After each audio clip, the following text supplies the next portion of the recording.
Santa Rita, no entanto, permaneceu fiel a Deus e buscou refúgio na oração, encontrando consolo e força em sua relação com o divino.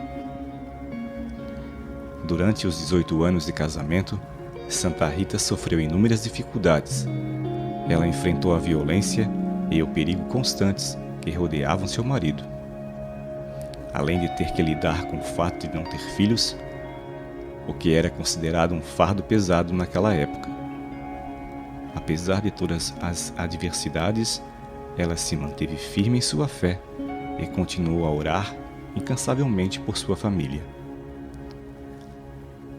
A vida de Santa Rita tomou um rumo trágico quando Paolo foi assassinado em uma disputa entre famílias rivais.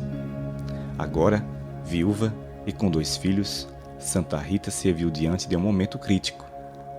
Seus filhos